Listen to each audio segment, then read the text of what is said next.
Daqui a poucos dias, os 5 melhores surfistas do ano vão competir pelo título mundial.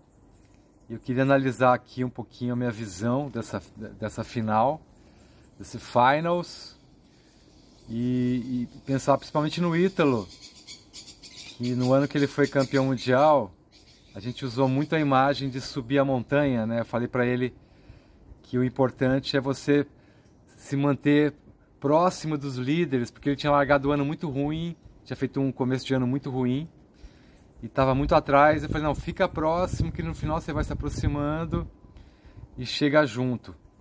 Esse ano aconteceu o contrário, ele largou muito bem no começo do ano, liderou o ranking durante alguns meses e depois aos poucos foi caindo de produção. E agora, né, ele classificou em 5º lugar. Ele foi o último surfista a classificar para essas finais e ele tem uma missão quase impossível, eu falo, porque ele vai pegar surfistas que já estão maduros, né? O Jack Robinson, o Griffin, que são bons nessa onda, que competem bem, né, nessa onda especificamente. E depois vai pegar o George Smith, que está tentando ser campeão mundial há 18 anos. E depois ainda pega o Iago Dora, que também está num momento de maturidade muito grande.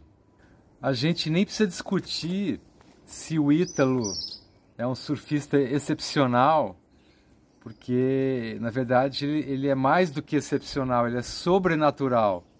O Ítalo é um surfista, um competidor, um atleta, que consegue atingir um nível de concentração e de intensidade que é muito raro, né? Ele realmente ele fica completamente tomado pela competição e faz coisas absurdas, né? E ele tem uma habilidade muito grande. Outra vantagem é que o Ítalo, ele é um surfista de chegada, ele compete bem quando está próximo a fases complicadas da competição, né? Que pode inibir a concentração, a confiança, e ele tem uma fé que é num nível muito estratosférico, ele tem uma fé muito grande, e isso na verdade é o diferencial de quem ganha, né?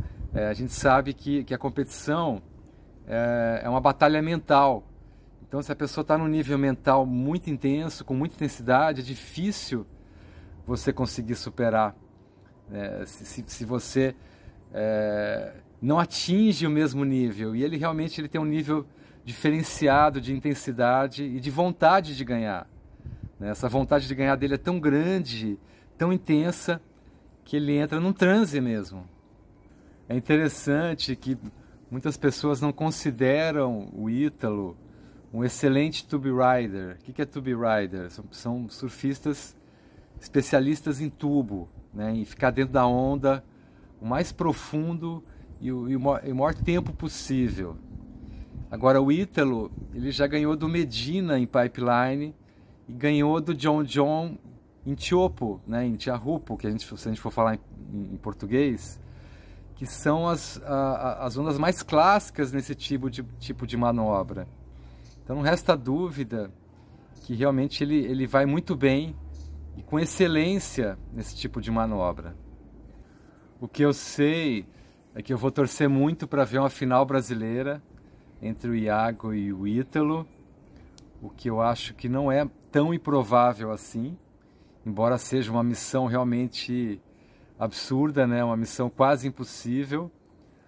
E o Iago, ele deu uma entrevista recente que ele cometeu o lapso de falar que ele acha injusto esse formato do Finals, sendo que ele é o maior favorecido agora, porque ele vai ter que ganhar uma bateria só para ser campeão mundial.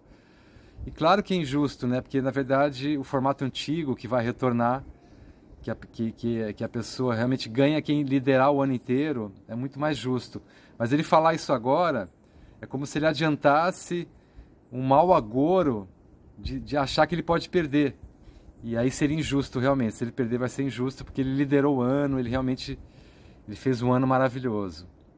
Mas enfim, são só conjecturas e na realidade a gente nunca sabe o que vai acontecer. Isso que é a paixão do esporte, né? Eu sou completamente apaixonado em acompanhar esportes em geral, porque é a adrenalina que a gente fica acompanhando essa história que está se construindo ali em tempo real, e pode acontecer tudo. É eletrizante acompanhar esses 5 guerreiros competindo pelo título mundial. Eu vou torcer muito pelo Ítalo, como sempre torci, pelo Iago, pelos brasileiros. E se Deus quiser, esse título vem para casa.